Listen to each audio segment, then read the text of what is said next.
Korean Mafia boss finds an injured black police officer. He broke all the rules to save her. Welcome back to the channel, everyone. Before we dive into this incredible story, make sure you hit that subscribe button and tap that notification bell so you never miss a video. Drop a like right now. It really helps us out more than you know. And I want to hear from you. Where are you watching from today? New York? Atlanta? Maybe London or somewhere across the world? Let me know in the comments. The rain had been falling for 3 hours straight, turning the streets of Chicago into rivers of black glass that reflected the city's endless lights. It was the kind of night that kept sensible people indoors, the kind of night that belonged to predators and prey, and the thin line that separated them. Park Sung-jin drove through the downpour alone, which was unusual for a man of his position. The head of the Baek Ho syndicate didn't typically travel without security, without the armored SUVs and armed escorts that announced his importance to the world. But tonight was different. Tonight he needed to think without the weight of watching eyes and listening ears. His organization was at a crossroads. The feds had been circling for months, building a case that threatened to unravel everything he had spent 2 decades constructing. 3 of his lieutenants were already facing indictments. 2 more had disappeared, either fled or silenced. He couldn't be sure which. And somewhere in the city, someone was feeding information to the authorities, betraying secrets that should have been protected by blood oaths and the certainty of violent retribution. Sung-jin's hands tightened on the steering wheel as he navigated the empty streets of the industrial district near the Chicago River. He had built his empire on loyalty, on the understanding that the Baek Ho syndicate was more than a criminal organization. It was a family, and now that family was fracturing, crumbling from within, and he didn't know how to stop it. The headlights of his Mercedes cut through the rain, illuminating abandoned warehouses and rusted fences, and the skeletal remains of factories that had died decades ago. This part of the city belonged to ghosts now. Ghosts and the occasional criminal enterprise that preferred to operate far from prying eyes. He was about to turn around, to head back to his penthouse and the problems waiting for him there, when he saw it. A car, overturned in the drainage ditch beside the road, its wheels still spinning slowly, its headlights casting fractured beams into the falling rain. Sung-jin slowed. Every instinct he had developed over 20 years in the underworld screamed at him to keep driving. This wasn't his problem. This wasn't his concern. Getting involved in random accidents only invited complications, questions, connections that could be exploited by enemies or authorities. But something made him stop. Maybe it was the way the car was positioned, not like a simple loss of control, but like it had been forced off the road. Maybe it was the bullet holes he could see in the driver's side door, barely visible in the rain but unmistakable to someone who knew what to look for. Maybe it was something else entirely, something he couldn't name or explain. Sung-jin pulled over and stepped out into the storm. The rain hit him immediately, cold and relentless, soaking through his expensive overcoat within seconds. He walked toward the overturned vehicle with the cautious grace of a man who had survived countless attempts on his life, his eyes scanning the darkness for threats even as he approached the wreck. The car was a Crown Victoria, unmarked but unmistakably government-issued, the kind of car driven by detectives and federal agents and people who spent their lives hunting men like Park Sung-jin. He should have left. He should have gotten back in his Mercedes and driven away and pretended he had never seen anything. Every rule he lived by, every principle that had kept him alive and free for 2 decades, demanded that he abandon this scene immediately. But then he heard the sound. A moan, weak, barely audible above the rain, but undeniably human. Someone was still alive in that wreck. Sung-jin moved faster now, dropping to his knees beside the shattered driver's side window. What he saw inside made him freeze. A woman, African-American, mid-30s, with close-cropped natural hair and strong features twisted in pain. She was pinned behind the steering wheel, her left arm bent at an unnatural angle, blood streaming from a gash on her forehead. Her eyes were closed, but her chest was moving. Shallow, labored breaths that spoke of internal injuries and rapidly diminishing time. And clipped to her belt, barely visible in the darkness, was a badge. Chicago Police Department. Detective. Sung-jin stared at that badge for a long moment. A cop, an injured cop, trapped in a wrecked car in the middle of nowhere, clearly the victim of an attack rather than an accident. If he called 911, they would come. They would save her, and they would ask questions. Questions about why a known organized crime figure happened to be at the scene. Questions that could connect him to whatever had happened here. Questions that could give the feds exactly what they needed to take him down. The smart move, the only move, was to walk away. The woman's eyes fluttered open. She looked at him without recognition at first, her gaze unfocused, swimming with pain and confusion. Then something sharpened in her expression, something that might have been fear or defiance, or both. "Who?" she managed, her voice barely a whisper. "Who are you?" Sung Jin should have lied, should have said he was nobody, a passerby, someone who would call for help and disappear. Instead, he told her the truth. "My name is Park Sung Jin. I'm going to get you out of here." The woman's eyes widened. Even in her condition, even with death circling closer with every passing second, she recognized the name. Everyone in Chicago law enforcement knew that name. She gasped. "You're Beckho." "Yes," Sung Jin said. "And right now, I'm the only chance you have, so I need you to trust me. Can you do that, detective?" She stared at him. The rain fell. Somewhere in the distance, thunder rolled across the sky like a warning. Then, impossibly, she nodded. "My name," she said, her voice growing weaker, "is Morgan. Detective Aisha Morgan. And if you're going to save my life, you should probably know I was coming for you. I'm the one building the case." Sung Jin absorbed this information with the same calm he brought to every crisis. The woman who was trying to destroy him was now bleeding out in front of him, her life in his hands, her fate entirely dependent on the choice he made in the next few seconds. He made the choice. "We'll discuss that later," he said. "Right now, let's focus on keeping you alive. Stay with me until the very end, because what happened next will make you question everything you believe about justice, mercy, and the unexpected places where redemption begins. To understand why Park Sung Jin made the choice he made, why he broke every rule he had ever established to save the life of a woman sworn to destroy him, you need to understand where he came from. You need to know the story he had never told anyone, the wound that had never healed, the debt he had been trying to repay for 30 years. Sung Jin was born in Seoul, South Korea, in the winter of 1971. His father, Park Dong-won, was a factory worker who dreamed of America with the fervent desperation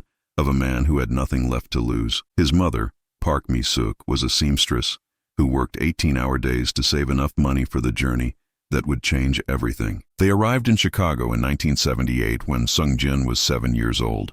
They had $300, 2 suitcases, and a faith in the American dream that burned brighter than any hardship could diminish. The reality was harsher than the dream. They settled in a cramped apartment in Uptown, sharing a bathroom with 3 other families, cooking on a hot plate because the stove didn't work. Dong-won found work in a meatpacking plant, coming home each night smelling of blood and exhaustion. Mi-suk took in alterations, her sewing machine running until midnight, her fingers pricked and calloused from endless labor. And young Sung Jin learned quickly that America was not the golden paradise his parents had imagined. America was a place where people who looked like him were mocked and bullied, where his accent made him a target, where the other children in his school drew their eyes into slits and made sounds they thought were Chinese and laughed at him when he didn't understand their jokes. But Sung Jin had one refuge, one person who made the cruelty bearable. Her name was Park Yuna, and she was his grandmother. Yuna had come to America with them.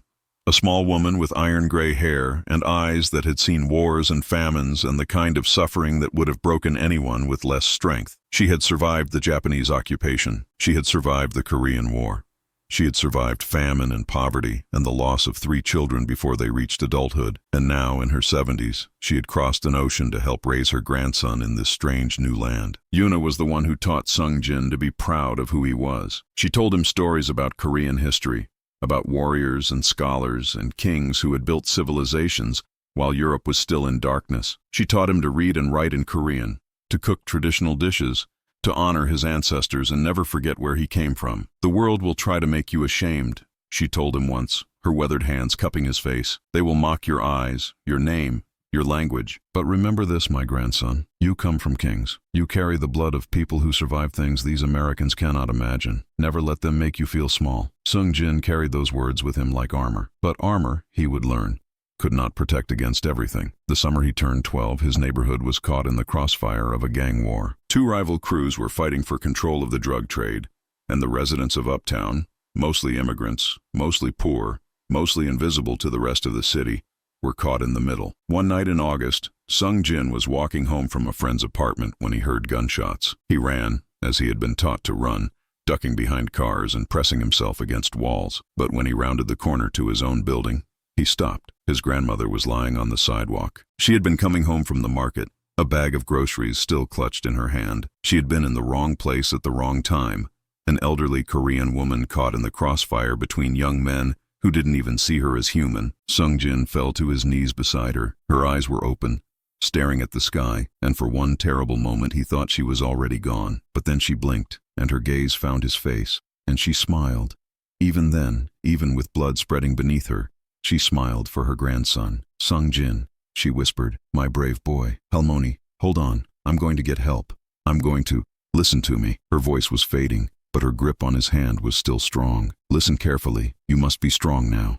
You must protect our family, your parents. They are good people, but they don't understand this country. They don't know how to fight, but you do. I've seen it in you, the warrior's spirit. Halmoni, please, promise me, she said, and her eyes burned with an intensity that silenced all his protests. Promise me you will survive. Promise me you will make them see us. Make them know that we are not invisible, that our lives matter. Promise me, Sung Jin. I promise. He sobbed. I promise. Halmoni. She smiled one last time, and then she was gone. The police came eventually. They took statements, made notes, promised to investigate, but Sung Jin saw the way they looked at his grandmother's body, the way they looked at him and his grieving parents, and he understood something that would shape the rest of his life. They didn't care. To them, this was just another dead immigrant in a neighborhood full of dead immigrants, another statistic, another file that would be buried and forgotten while the men who killed her walked free. The case went cold within a month. No arrests, no justice.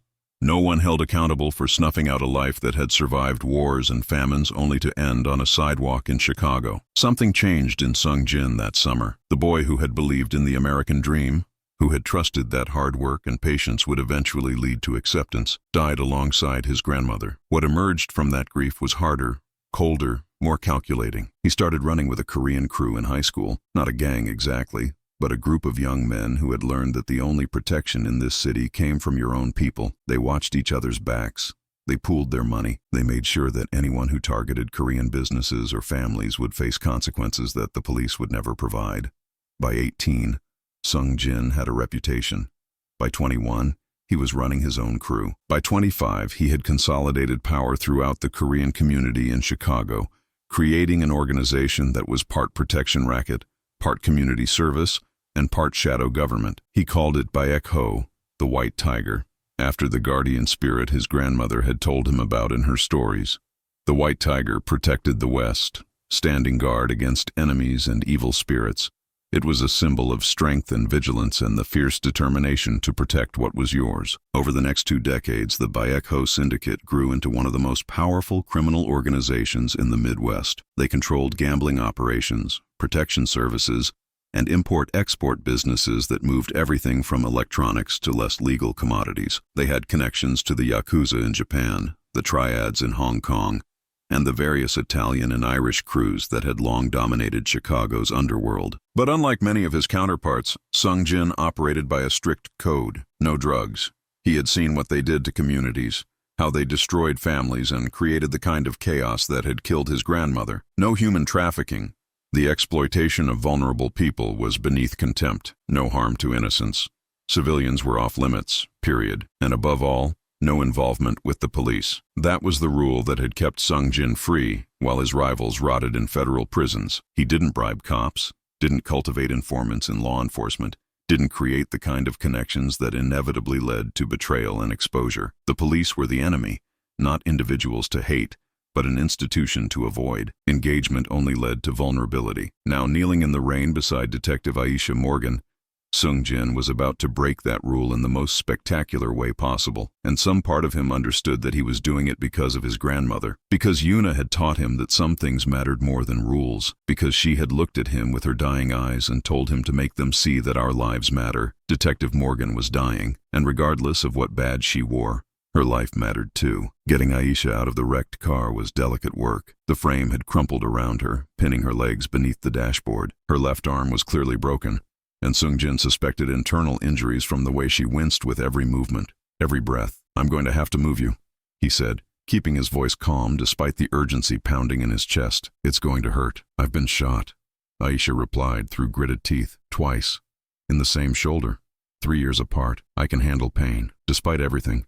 Sung Jin almost smiled. Good, then this should be nothing. He worked methodically, using techniques he had learned decades ago from a former military medic who had owed him a favor. Stabilize the neck, protect the spine, Move the body as a single unit to minimize additional injury. The rain continued to fall, cold and relentless, turning the ground around them into mud that sucked at his knees as he maneuvered her out of the wreck. When he finally had her free, lying on the wet grass beside the car, she looked up at him with eyes that were growing distant, losing their focus. "Hey," he said sharply, "stay with me.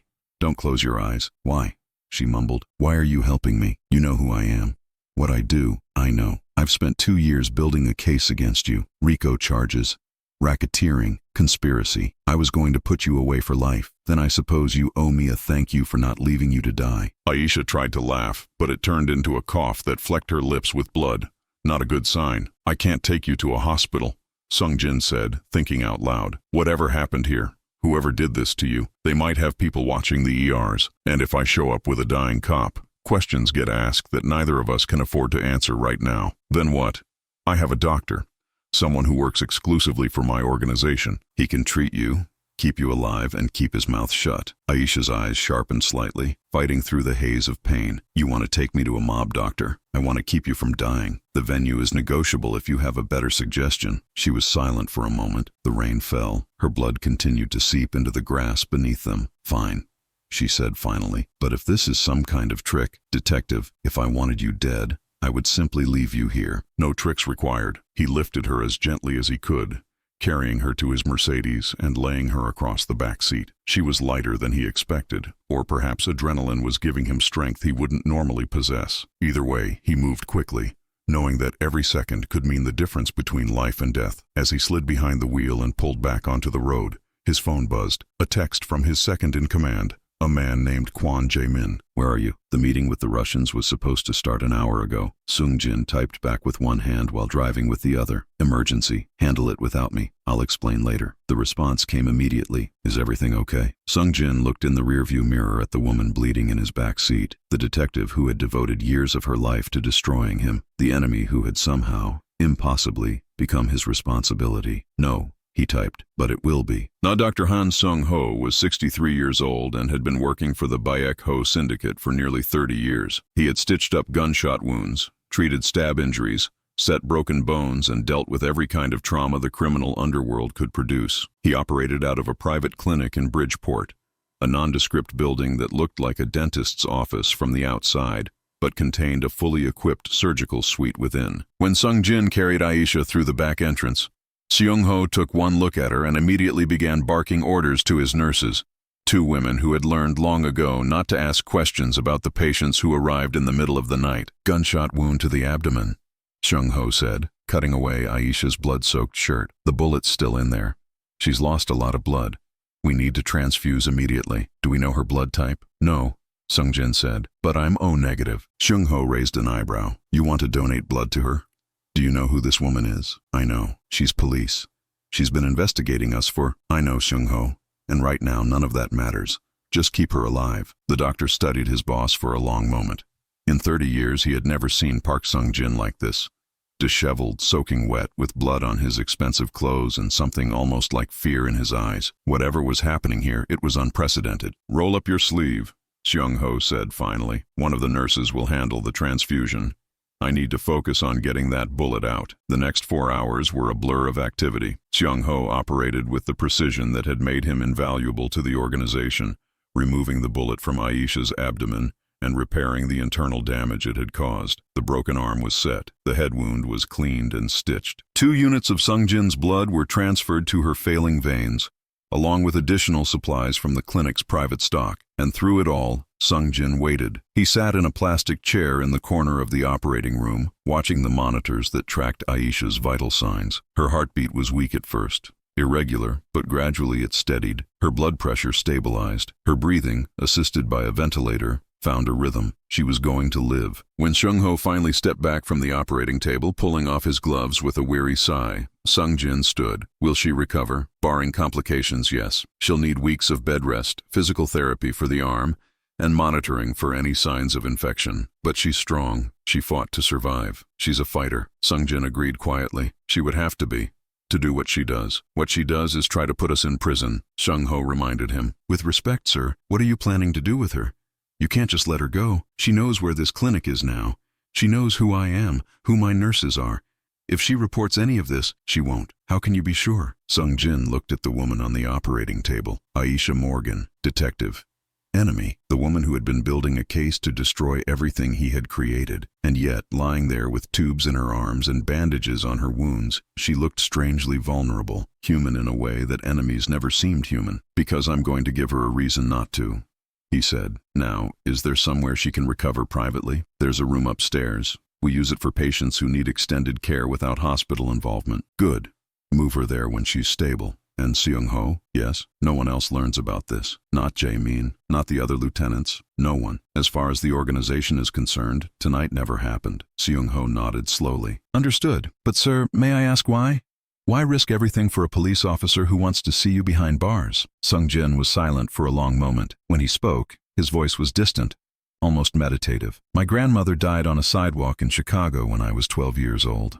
Gang violence. Wrong place, wrong time. The police came, took their notes, and did nothing. The case went cold in a month. Her killers were never caught. I know, sir. You've mentioned this before. What I haven't mentioned is what she said to me before she died. She made me promise to survive, to make them see that our lives mattered, that we weren't invisible. He looked at Aisha again. Detective Morgan wears a badge. She works for the system that failed my grandmother. But she also put her life on the line tonight for reasons I don't yet understand. Someone tried to kill her. Someone who clearly didn't want her investigating whatever she was investigating. And if I leave her to die, if I treat her like she's invisible just because she's on the other side, then I'm no better than the cops who let my grandmother's murder go unsolved. Seung-ho absorbed this in silence. I understand, he said finally. I'll take care of her personally, and I'll ensure complete discretion. Thank you, old friend. Sung Jin turned to leave, but Seung-ho's voice stopped him at the door. Sir, whatever happens next, I hope you know what you're doing. Sung Jin paused. So do I, Seung-ho. So do I. Hey everyone, we're right in the middle of this story.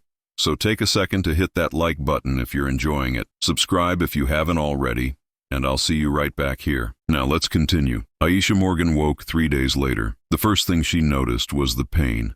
A dull throbbing ache that seemed to encompass her entire body. The second thing she noticed was that she was alive, which seemed improbable given her last clear memory of bleeding out in a crashed car. The third thing she noticed was the room. It was small but comfortable, with medical equipment arranged against one wall, and a window that looked out onto what appeared to be a residential neighborhood. A private room, clean sheets, the smell of antiseptic mixing with something else. Was that Jasmine? She tried to sit up and immediately regretted it as pain lanced through her abdomen. Careful, a voice from the doorway. She turned her head to see a young Korean woman in nurse's scrubs entering with a tray of medical supplies. You've had major surgery. Moving too quickly could tear your stitches. Where am I? Aisha's voice was hoarse, her throat dry. You're safe. That's what matters right now. Here, drink this. The nurse helped her sip water through a straw. It was the most delicious thing Aisha had ever tasted. You've been unconscious for 3 days, the nurse continued, checking the monitors beside the bed. You lost a lot of blood. We weren't sure you were going to make it. 3 days? Aisha's mind raced. 3 days missing. Her captain would have issued a search. Her partners would be looking for her. The FBI task force she'd been working with would be tearing the city apart, unless they thought she was dead. My phone, she said. My badge. My weapon. Where are they? Your personal effects were destroyed in the crash, but Mr. Park has arranged for... Park. The name cut through the fog of pain and medication. Park Sung-jin. He brought me here. Yes. He's been checking on you every few hours. He asked to be notified when you woke up. The nurse moved toward the door. I'll let him know. Wait. Aisha tried to call after her, but the nurse was already gone. Aisha lay back against the pillows, her mind working furiously despite the drugs in her system. Park Sung-jin, the head of the Baek Ho syndicate, the man she had been investigating for 2 years, building a RICO case that should have been airtight, the man who controlled gambling, protection rackets, and illegal imports throughout the Midwest, the man who had saved her life. Why? The door opened again, and this time, it was him. Park Sung-jin looked different from the surveillance photos she had studied. Older, more tired, with lines around his eyes that spoke of sleepless nights and heavy burdens. He was dressed simply, in dark slacks and a gray sweater, nothing like the tailored suits he typically wore in public. He carried a chair with him, setting it beside her bed and sitting down with the casual grace of a man who was accustomed to controlling every room he entered. Detective Morgan, he said, how are you feeling? Like I was shot and left for dead in a ditch. Accurate assessment. You were also in a car accident, sustained a broken arm, severe head trauma, and significant blood loss. Dr. Han tells me you're lucky to be alive. Dr. Han? Your mob doctor. My personal physician, Sung-jin corrected mildly. The terminology you choose says more about your biases than about his profession. Aisha studied him, searching for any sign of threat, any indication of what he wanted from her. She found nothing. Only calm observation, the patient watchfulness of a man who had learned long ago to wait for others to reveal themselves. Why? She asked finally. Why save me? You know who I am, what I've been doing. I know. I have evidence, testimony, financial records. I was weeks away from presenting my case to a grand jury. I know that too. Then why am I not dead? Why am I in a comfortable bed instead of at the bottom of the Chicago River? Sung-jin was silent for a moment. When he spoke, his voice was thoughtful, almost philosophical. Detective, do you know why I do what I do? Not the specifics, the gambling, the protection services, the various enterprises that your investigation has cataloged. I mean the deeper reason, the motivation. Greed, Aisha said flatly. Power, the usual, the usual. Sung-jin smiled slightly. That's what most people assume. But let me tell you a story. He told her about his grandmother, about coming to America as a child, about the cruelty and discrimination, about the night Yuna was killed in a gang crossfire, and the police who couldn't be bothered to find her killers. Aisha listened in silence. She had read Sung-jin's file 100 times, but this story wasn't in any database. This was personal, private, the kind of thing that never made it into official records. I built Baekho because the system failed my family, Sung-jin concluded. I built it because no one else was going to protect people like us. The Korean community in Chicago had no voice, no protection, no justice. So I created those things. Yes, I've done illegal things.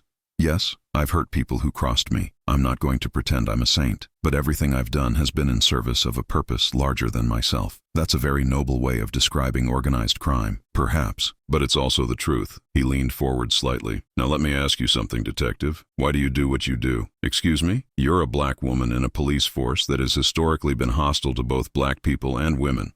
You've had to fight twice as hard for half the respect. You've been passed over for promotions, assigned to cases no one else wanted, treated as less than by colleagues who should have been your allies, and yet you persist. Why? Aisha felt a flash of anger at the accuracy of his assessment. You've been researching me. I research everyone who investigates me. It's how I've stayed free while others have gone to prison. But I'm genuinely curious, detective. What drives you? She didn't want to answer. She didn't owe this man anything. This criminal, this kingpin, this enemy of everything she had sworn to protect. But something in his eyes, something in the way he had saved her life when he had every reason to let her die, made her speak. My father was a cop, she said. Chicago PD, 30 years. He walked a beat in Englewood back when that meant something. He believed, really believed, that police could protect communities, that justice was possible, even in a broken system. What happened to him? He was killed. Line of duty. I was 17. Aisha's voice was steady, but the memories still burned. Drug dealers he'd been trying to take down for years. They ambushed him outside our house, shot him 9 times in front of my mother. Sung-jin was silent. They caught the shooters eventually, but it took 3 years. 3 years of my mother calling the department, demanding updates, being told to be patient, to let the system work. 3 years of watching her faith in justice erode until there was nothing left. And yet you became a police officer yourself. Because someone has to try, Aisha said fiercely. Someone has to believe that it's possible to protect people, to hold criminals accountable, to make the system work even when it doesn't want to. My father believed that. He died believing it. And I refuse to let his death mean nothing. The room was quiet. The monitors beeped softly. Outside the window, the afternoon sun cast long shadows across the floor. We're more alike than you might want to admit, Sung-jin said finally. Both of us shaped by loss. Both of us driven to build something in response to systems that failed us. The only difference is which side of the law we ended up on. That's a pretty significant difference, is it? He stood, moving toward the window. You enforce laws that were designed to protect the powerful and control the powerless. I break laws that were designed to exclude people like me from the American dream. Both of us believe we're doing the right thing. Both of us have caused harm in pursuit of what we consider justice. I don't kill people. Sung-jin turned to look at her. Neither do I. Not personally. Not for years. But we both operate within systems that do. The police have killed plenty of unarmed black men, detective. The prisons where you send criminals have killed plenty more. The violence of the state may be more sanitized than the violence of the street, but it's no less real. Aisha wanted to argue, but the painkillers were making it hard to think clearly, and somewhere beneath her anger, Beneath her professional obligation to despise this man, she felt the uncomfortable weight of truth in his words. "What do you want from me?" she asked. "Why am I here? Why am I still alive?" Sung Jin returned to his chair. "When I found you in that car, you said you were coming for me, that you were the one building the case. But someone tried to kill you, detective. Someone who didn't want you to reach me. Who was it?" Aisha hesitated. This was dangerous ground. Sharing information about her investigation with the subject of that investigation violated every protocol she had ever learned. But she was alive because of him, and whoever had tried to kill her was still out there. "I don't know," she admitted. "I've been investigating your organization for 2 years, but 3 weeks ago, things changed. I started finding inconsistencies, evidence that didn't add up. Witnesses who disappeared before I could interview them." "What kind of inconsistencies?" "Financial records that were too clean. Money moving through your accounts that didn't match your known operations. It was like someone was using your organization as a front for something else, something bigger." Sung Jin's expression sharpened. "Go on." "I started digging. I found connections to people outside your usual circle. Russian names, Chinese names, people who had no obvious reason to be doing business with Bekho. And then," she paused, remembering, "and then I found something I wasn't supposed to find." "What?" "A link to someone inside law enforcement. Someone high up.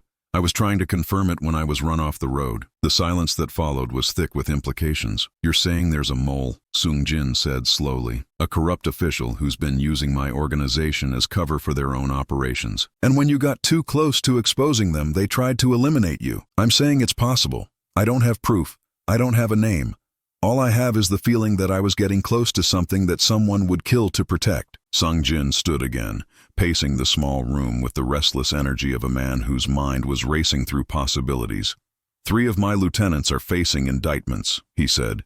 2 more have disappeared. I've been trying to figure out who's been feeding information to the authorities. But what if I've been looking at it wrong?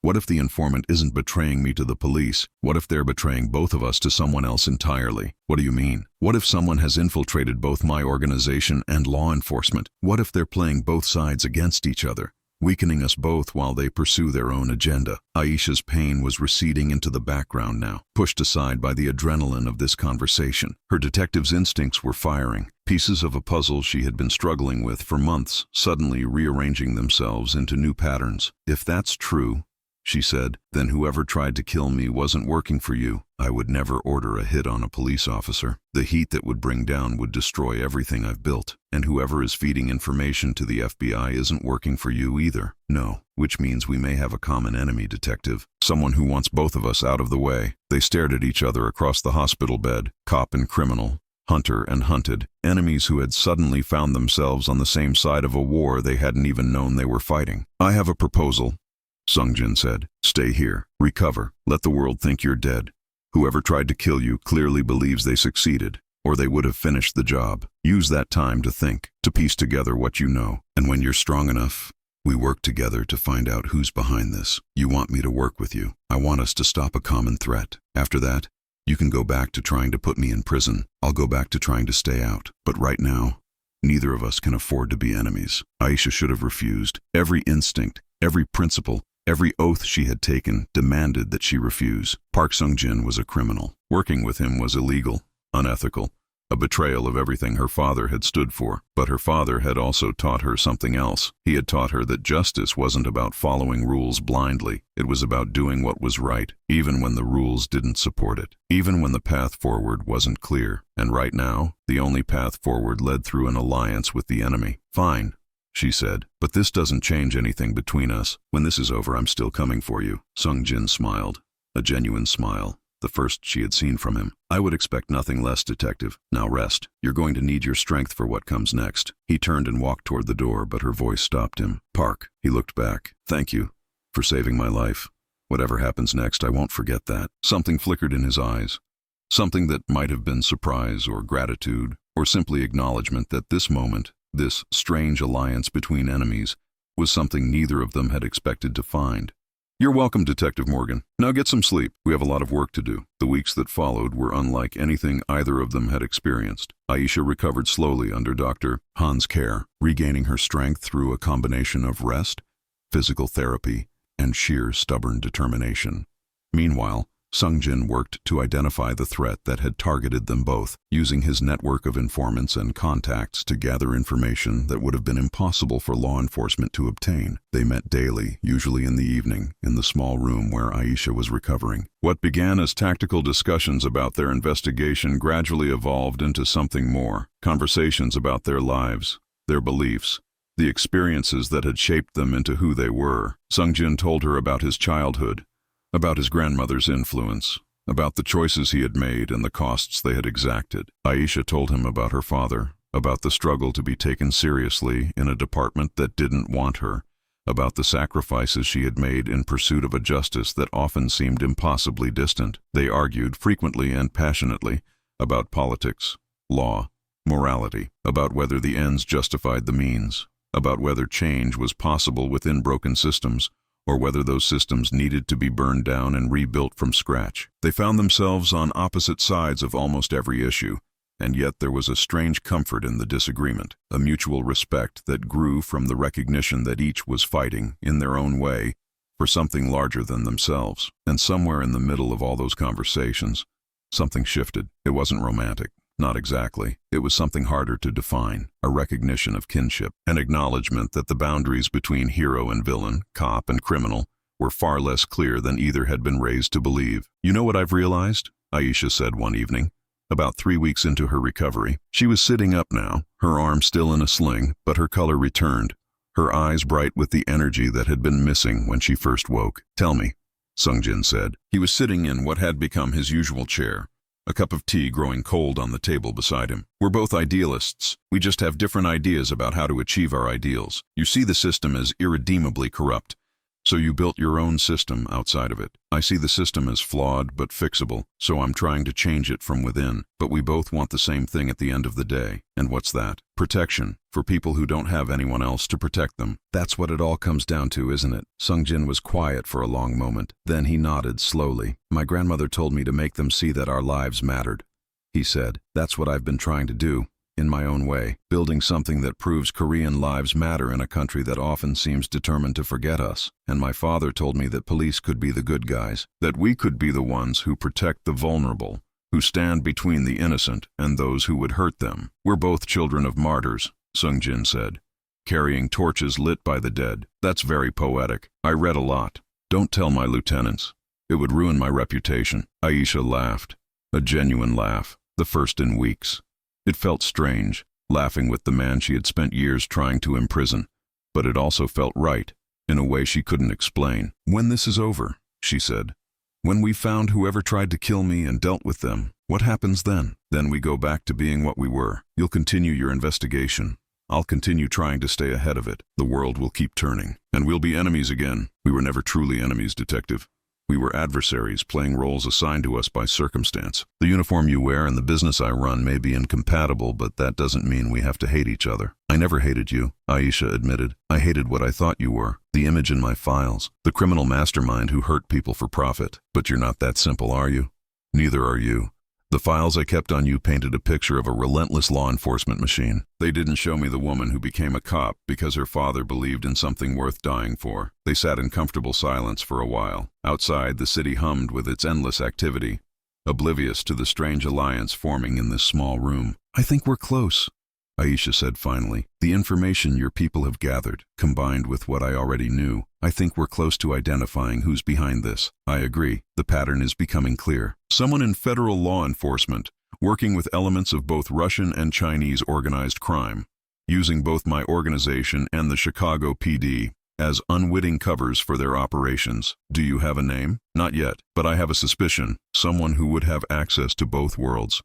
Someone who could manipulate investigations and criminal enterprises simultaneously." "Who?" Sungjin met her eyes. "I think you know who. I think you've suspected for a while." Aisha's jaw tightened. "Harrison. Deputy Director Jonathan Harrison, FBI, the man who assigned you to investigate me in the first place. He handpicked me for the task force, gave me resources, authority, everything I needed. I thought he believed in me. He believed you would be effective. He just wasn't counting on you being too effective. When you started finding things he didn't want found, you became a liability." The betrayal hit Aisha like a physical blow. Harrison had been her mentor. He had supported her career when others tried to hold her back. He had told her she was special, that she had a future in the bureau if she wanted it, and he had tried to have her killed. "We need proof," she said, her voice hard. "Something concrete that ties him to the attempt on my life. Something that will hold up in court. I'm working on it. My people in Moscow have found connections between Harrison and certain elements there. Financial transfers, communication records. It's not quite enough yet, but we're close." "How close?" Sungjin checked his phone. "My contact is supposed to send the final documents tonight. By morning we should have everything we need. And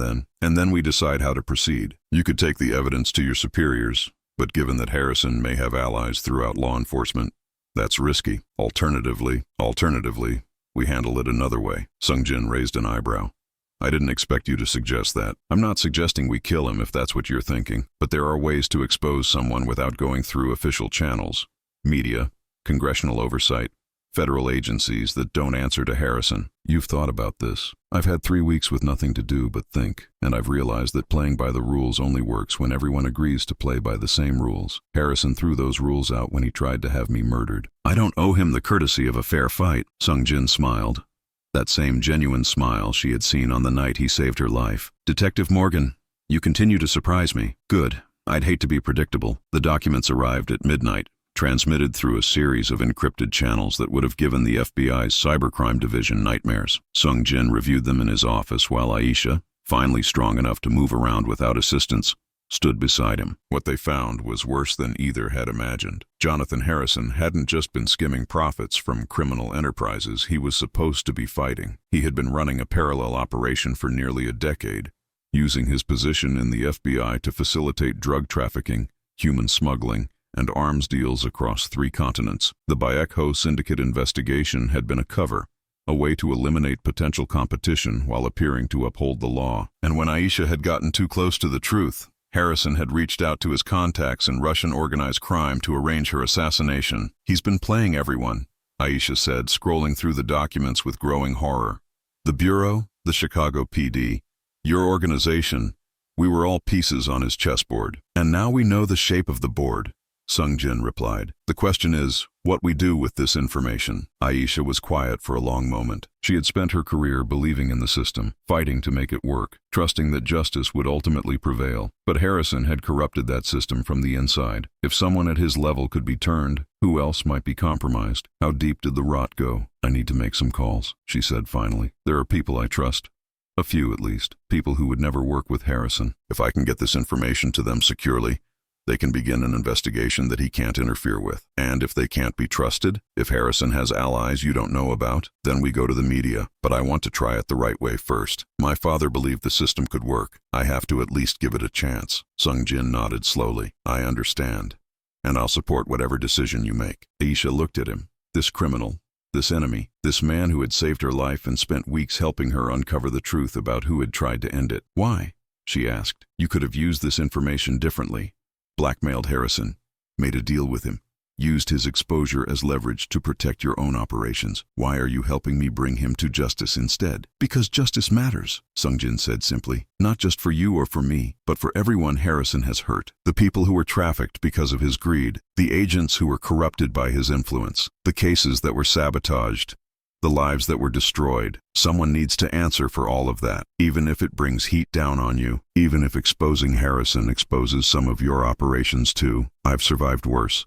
And perhaps," he paused, seeming to weigh his words carefully, "perhaps it's time for Baekho to evolve. My grandmother told me to protect our community, but the way I've been doing that has always existed in the shadows. Maybe it's time to step into the light." "What do you mean?" "I mean that I'm tired, Detective. Tired of watching over my shoulder. Tired of being unable to trust the people closest to me. Tired of building something that could be torn down at any moment by a single betrayal." He looked at her directly. "When you first started investigating me, I saw you as a threat. Now I see you as something else." "What?" "An example. Someone who fights for what she believes in, even when the system doesn't support her, even when the people who should be her allies try to destroy her. You haven't given up. You haven't compromised. And that," he smiled slightly, "that's admirable." Aisha didn't know what to say. This moment, this conversation, this entire situation was so far outside anything she had imagined that she felt unmoored, adrift in unfamiliar waters.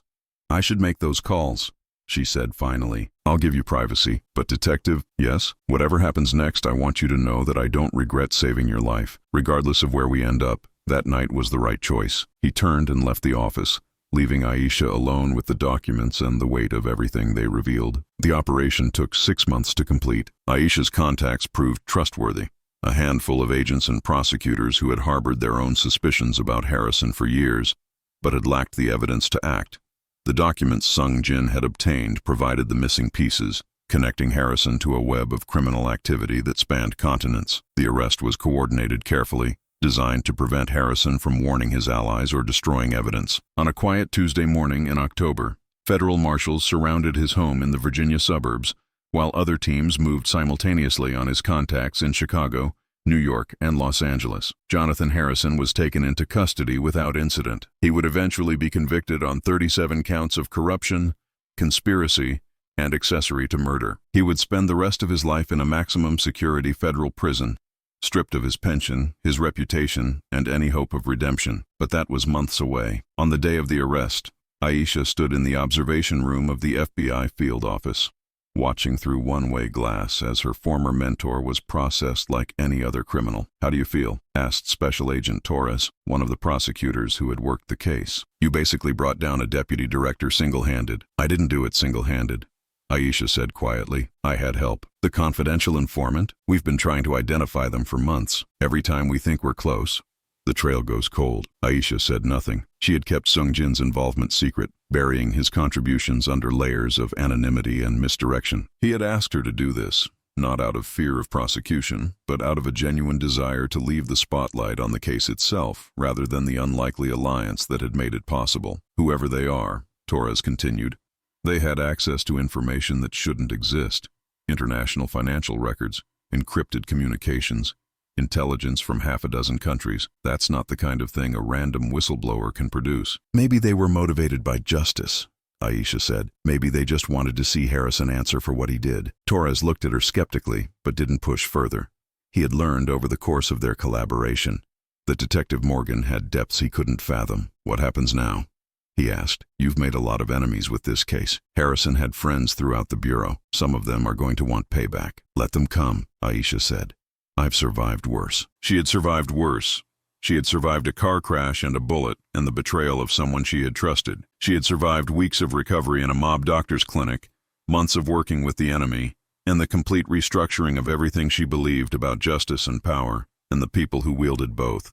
And she had emerged stronger. 1 year later, the restaurant was small and quiet, a Korean barbecue place in a part of Chicago that tourists never visited. Aisha sat at a corner table watching the door, waiting. She wasn't sure why she had agreed to this meeting. Their work was done. Harrison was in prison. She had returned to the Chicago PD, accepting a promotion to lieutenant that reflected her role in breaking the case. Sung Jin had done what he had promised, evolved his organization, stepping back from the shadier aspects of the business, transitioning toward legitimate enterprises that still served the Korean community but operated within the law. They hadn't spoken in 6 months. There had been no reason to. Their alliance had served its purpose. They were supposed to go back to being what they were before, but something had changed, something that couldn't be unchanged. The door opened, and Sung Jin walked in. He looked different, lighter somehow, as if a weight had been lifted from his shoulders. He wore a simple suit, no tie, and moved through the restaurant with the same quiet confidence that had always characterized him. He sat down across from her without ceremony. "Detective Morgan,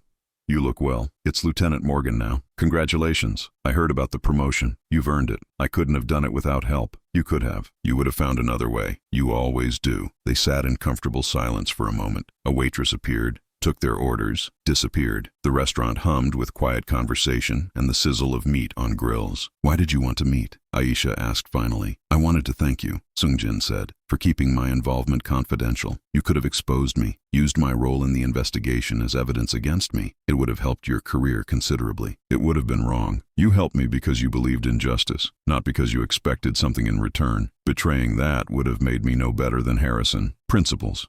Even now. Especially now. What about you? I've heard rumors that Becko is changing. Going legitimate. The rumors are mostly accurate. It's a slow process. You can't dismantle an empire overnight without creating chaos. But yes, we're transitioning. Protection services are now licensed security operations. The gambling enterprises have become proper casinos in legal jurisdictions. The community support programs are being restructured as nonprofit organizations. Why the change? Sung Jin was quiet for a moment. When he spoke, his voice was thoughtful. Do you remember what you said that night in the clinic? That we both want the same thing. To protect people who don't have anyone else to protect them. I remember. I've been thinking about that, about the way I've operated for the past 20 years. I told myself it was necessary, that the only way to protect my community was to exist outside the law. But watching someone work within the system to achieve justice, even when that system was corrupted against her, made me wonder if there was another way. I almost didn't succeed, Aisha pointed out. If Harrison had been a little more careful, if I hadn't crashed near your car that night, but you did succeed. Against all odds, because you believed in something strongly enough to keep fighting for it. He met her eyes. My grandmother told me to make them see that our lives mattered. I thought that meant building power. Now I think it means something different. It means being visible, being legitimate, being part of the community instead of in the shadows of it. That's a significant change. It is, and it's terrifying. I've spent my entire adult life operating in a certain way. Changing that feels like dying and being reborn. But you're doing it anyway. I'm trying to. With varying degrees of success. He smiled slightly. The old habits are hard to break. Sometimes I still react like a criminal instead of a businessman. Sometimes I forget that not everyone is a potential enemy. That sounds familiar, Aisha said. I've spent my whole career looking at people and seeing suspects. Even now, even after everything, I catch myself doing it, looking for the angle, waiting for the betrayal. Perhaps that's why we understand each other. We've both been shaped by war. Just different wars. The food arrived, interrupting their conversation. They ate in comfortable silence, sharing dishes, falling into a rhythm that felt surprisingly natural given their history. I have something for you, Sung Jin said eventually, reaching into his jacket. He produced an envelope and slid it across the table. Aisha opened it to find a photograph, an old photograph, black and white, showing an elderly Korean woman sitting on a park bench with a young boy beside her. My grandmother and me, Sung Jin explained. I wanted you to see her, to know the face behind the story I told you. Aisha studied the photograph. The woman looked exactly as she had imagined. Small but strong, with eyes that seemed to hold generations of wisdom and suffering and survival. She looks kind, Aisha said. She was. Fierce and kind in equal measure.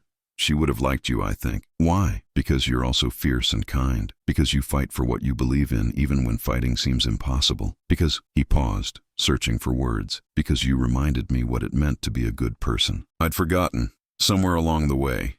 You helped me remember. Aisha didn't know how to respond. The moment felt weighted, significant, marking the end of one chapter, and the beginning of something she couldn't yet define. I should go, she said finally, rising from the table. I have an early shift tomorrow. Of course. Sung Jin stood as well. Lieutenant Morgan, before you leave, I want you to know something. What? If you ever need help, any kind of help, for any reason, I'm here. The alliance may be over, but the respect remains. Whatever you need, whenever you need it, all you have to do is ask. Aisha considered his words, considered everything they had been through, everything they had become to each other over the course of one impossible year. The same goes for you, she said finally. I may be police, and you may be whatever you're becoming, but some things transcend those categories. Some things are just about being human. She extended her hand. Sung Jin took it. Until we meet again, Lieutenant. Until then, Mr. Park. She walked out of the restaurant and into the Chicago night, carrying with her the photograph and the weight of something that felt like the beginning of a new story. 5 years later, the community center in Bridgeport was packed to capacity. Over 200 people had gathered to celebrate its grand opening, a state-of-the-art facility funded by the Park Foundation that would provide after-school programs, job training, legal assistance, and community services to the immigrant communities of Chicago's South Side. Lieutenant Aisha Morgan stood near the back of the crowd, watching as Park Sung Jin stepped up to the podium. He looked distinguished in his tailored suit, every inch the philanthropist and business leader he had worked so hard to become. The transformation from crime boss to community pillar had been neither quick nor easy, but the man standing before her now was almost unrecognizable from the one who had knelt in the rain beside her wrecked car 5 years ago. Almost. Those same watchful eyes remained, that same quiet intensity, the survivor's awareness that never fully faded. When my grandmother came to this country, Sung Jin began, his voice carrying clearly through the room. She believed in the American dream. She believed that anyone could build a life here through hard work and perseverance. She was wrong. A murmur rippled through the crowd. This was not the typical opening for a ribbon-cutting ceremony. She was wrong. Sung Jin continued, because the American dream isn't something that's given to you. It's something you have to fight for. It's something that requires community, solidarity, people watching out for each other when no one else will. My grandmother understood that. She taught me that, and she would be proud to see what we've built here today. He looked directly at Aisha across the crowded room. 5 years ago, someone reminded me what it meant to fight for something larger than yourself. Someone showed me that change was possible, even when the system seemed designed to prevent it. This center, everything it represents, exists because one person believed that enemies could become allies, that broken things could be repaired, that redemption was always possible. Aisha felt tears threatening at the corners of her eyes. She blinked them back, maintaining the composure expected of a police lieutenant attending a public event. So today, Sung Jin concluded, as we open the Unipark Community Center, I want to dedicate it not just to my grandmother's memory, but to everyone who ever believed that tomorrow could be better than today, to everyone who fought for justice in their own way, whether inside the system or outside it, to everyone who looked at an enemy and saw a human being instead. He cut the ribbon, the crowd applauded, and for one brief moment, across the length of the room, cop and former criminal exchanged a look that said everything words could not. Afterward, when the crowd had thinned and the caterers were cleaning up, Aisha found Sung Jin standing alone in the center's main hall. He was looking at a framed photograph that had been mounted on the wall, the same photograph he had given her in the restaurant 5 years ago, enlarged and displayed beneath a simple plaque. Unipark, 1909-1983. She taught us to fight.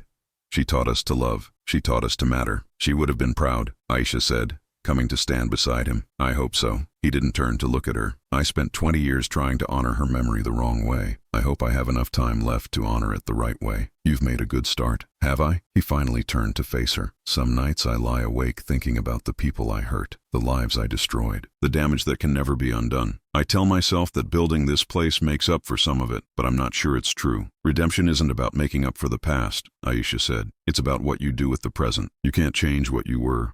You can only change what you become. Wise words. My father said something like that once. I've been thinking about it a lot lately. They stood in comfortable silence, two people who had traveled an impossible road to arrive at this moment. 5 years of separate lives, separate struggles, separate victories, and yet, somehow, still connected by the night that had changed everything. There's something I never told you, Sung Jin said eventually.